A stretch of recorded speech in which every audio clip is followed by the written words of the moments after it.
Yeah, dernière.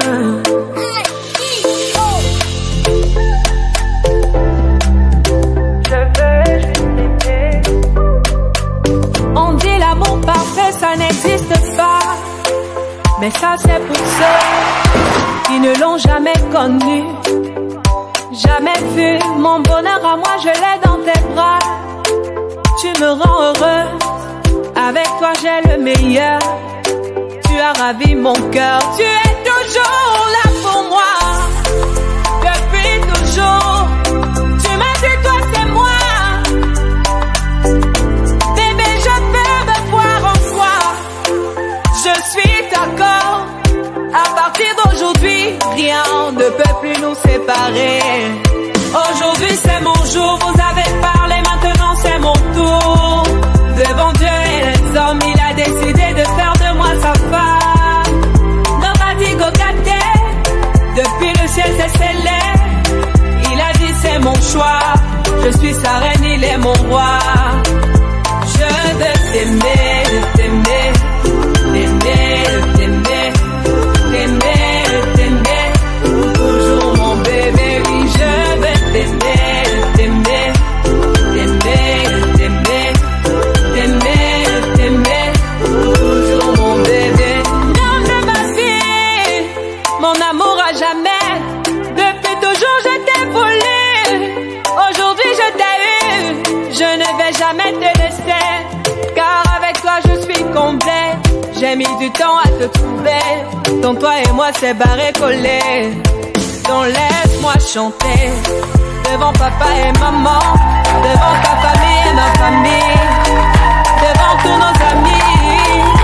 Laisse-moi crier, devant monsieur le maire, devant nos amis, et même devant nos ennemis que aujourd'hui c'est mon jour, vous avez parlé, maintenant c'est mon tour.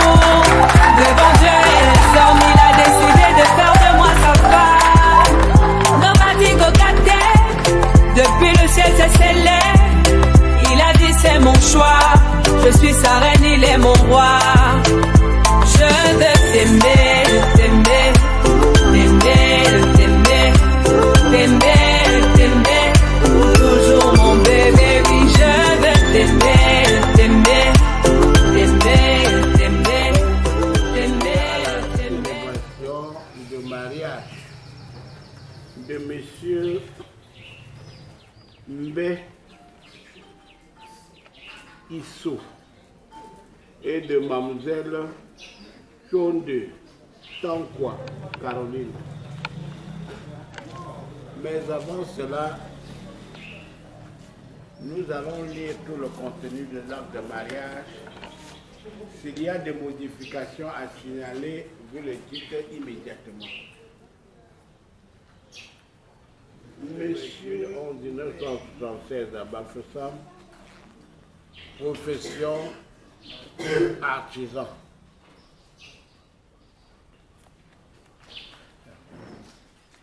Fils de Isso André et de Lenu Cécile.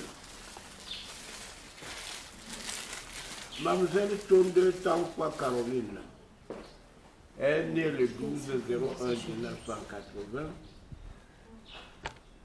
à Babouantou. Profession ménagère, nationalité camerounaise. Domicilié Bafan. Fille de Tankwa Jean-Paul et de Chiamou Monique. Témoin de l'époux Chamou Fionjo Léonard. Témoin de l'époux Ndanou Joséphine. Est-ce que ça vous va?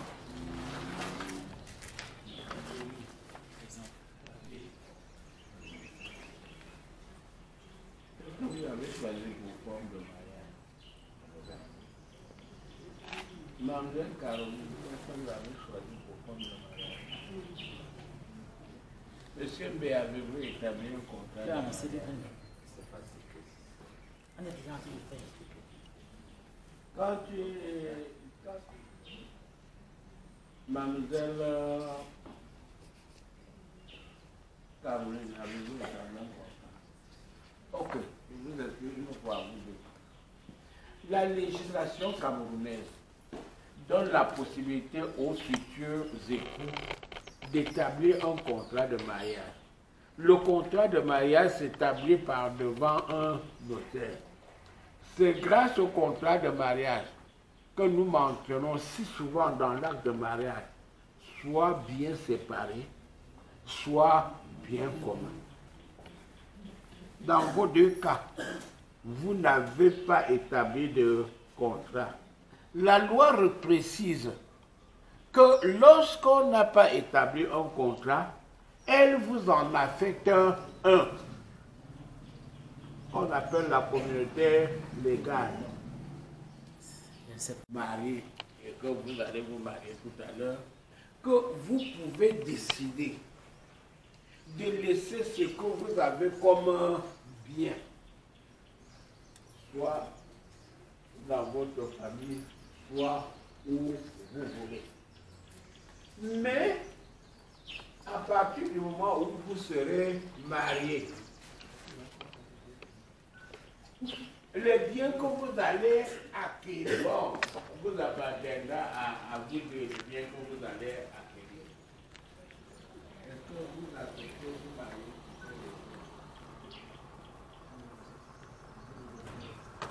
Vous acceptez vous marier?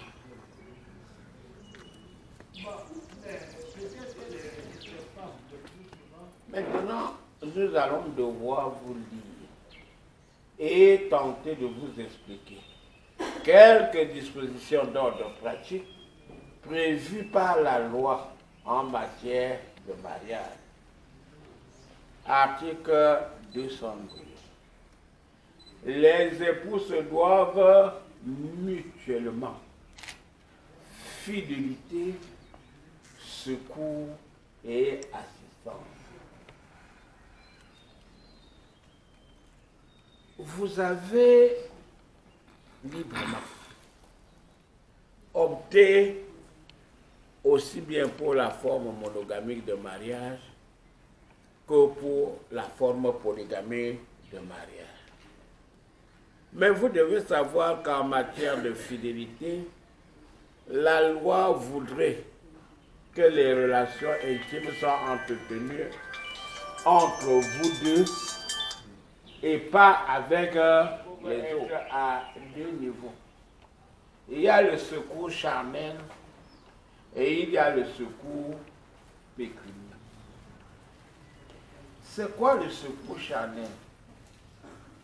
C'est que si votre futur époux est malade, vous devez non seulement l'assister à l'hôpital en lui donnant à manger, mais aussi de temps en temps, mettre la main sur sa tête au lit pour lui dire, chérie, ça va passer, ce n'est qu'une maladie, il faut l'encourager. Sur le plan pécunier, il s'agit purement de l'argent. Vous serez appelé, quand je dis appelé, je dis vice-versa, mais principalement les hommes, à donner de l'argent à votre épouse. Peut-être pour aller simplement au marché. Si vous avez l'habitude de le dire, qu'on se marie pour le meilleur et pour le... Non, on ne se marie pas pour le pire. On se marie pour le meilleur et pour le meilleur. On se marie pour le meilleur et pour le bien. Bon, lorsque les gens ont souvent l'habitude d'accepter qu'on se marie pour le meilleur et pour le pire, ce que moi-même je n'accepte pas. Parce que je me dis que les deux jeunes beaux garçons qui se marient ce matin, si tout à fait par hasard ce soir, dans leur chambre, leur épouse se transforme en serpent, moi je pense qu'ils vont crier, ils vont appeler leurs parents et ils vont dire que non, le mariage là qu'on vient de célébrer, nous n'y sommes plus. On dit c'est quoi? On dit que c'est... Ils savent de par les versets bibliques que c'est d'abord l'homme, autrement dit le mari, qui avait d'abord été créé. Et après donc la création de l'homme, me semble-t-il, Dieu lui a proposé un certain nombre de choses qui n'ont pas plu à l'homme. Mais alors, au moment où l'homme dormait, Dieu a prélevé une de ses côtes pour en faire une femme. Et au réveil donc de l'homme, Dieu a présenté la femme à l'homme et l'homme a accepté. J'imagine que ce serait le cas tout à l'heure pour Isso et Caroline. J'imagine qu'ils sont des majeurs. Et si tel est dans le cas, c'est donc que ces personnes ont pu faire une constatation au courant de leur vie. C'est donc que lorsqu'une femme, ou simplement une jeune fille, met au monde un jeune garçon assez timide, il arrive à ce que sa mère lui dise « Mais toi, là, Jacques, tu fais toujours comme une femme, il faut bien que tu fasses comme un homme. »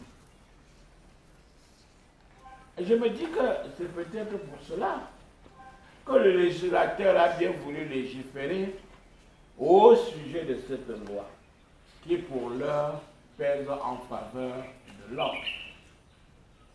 Mais je tiens à dire tout de suite et maintenant aux jeunes mariés de ce matin que bien que cet article 213 pèse en votre faveur, on dit souvent dans le langage commun que dans un foyer conjugal, lorsque la femme est gaie, la maison est gaie, et lorsque la femme est triste, la maison est triste. C'est donc pour vous dire le rôle prépondérant que joue une femme au sein d'un foyer conjugal. J'ai dit tantôt de par l'article 213 alinéa 2 qu'il revenait à la femme d'élever les enfants. Bon nombre d'hommes, pour se dérober de leurs responsabilités, prétendent le moment venu que l'officier d'état civil avait si bien dit, par le biais de l'article 213 alinéa 2, qu'il revenait à la femme d'élever les enfants et que par conséquent, les enfants ne sauraient être à sa charge. Je dis donc qu'il y a ce qu'on appelle texte et qu'il y a ce qu'on appelle communément l'esprit même du texte. La loi a simplement voulu dire, étant donné que jusqu'ici, tout au moins chez nous, les enfants sont plus proches de leur mère que de leur père, et qu'il revenait à la mère de rappeler au père si l'enfant a été à l'école ou non, qu'il revient à la mère de rappeler au père si l'enfant a les culottes déchirées ou non, et il revient donc au père de prendre les décisions conséquentes. Car vous ne saurez être chef sans assumer les responsabilités liées à votre fonction de chef de famille. Si tu épouses, je ne vous le souhaite pas, mais j'ai cru avoir lu dans vos actes de mariage respectifs que vos futurs conjoints exerçaient parfaitement un métier qui est artisan par les ivrognes, ou ce que nous appelons communément des soulards, et que de ce fait même qu'ils perdent leur métier, qu'ils ne soient plus bons en rien, car chacun se dit, ces messieurs-là, qui boivent de vente emportée en vente emportée, et il ne peut pas nous être, puissiez vous comporter comme certaines de nos mères, sinon de nos sœurs.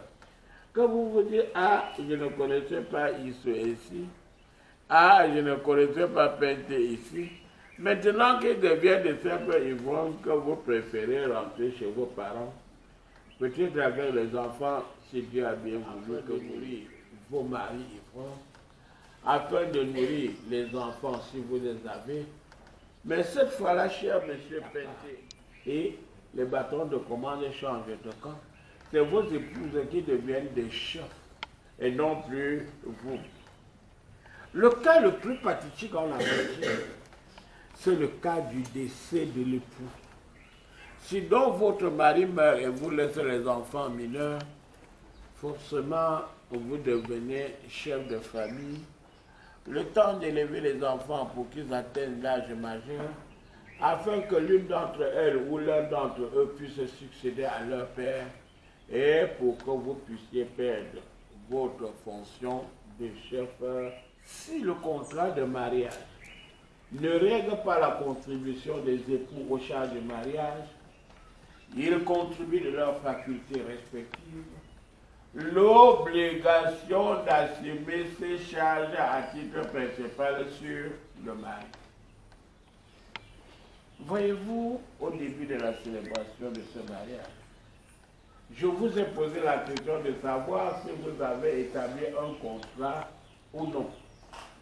Tout naturellement, vous m'avez répondu à la négative.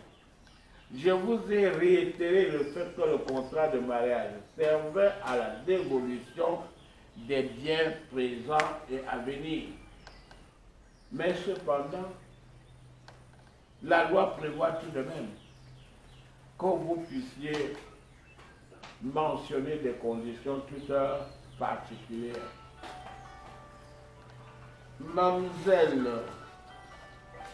Guilhem voudra bien m'en excuser, car étant donné que vous avez un futur époux suffisamment élégant, elle pouvait demander au notaire de mentionner dans le contrat, comme condition particulière,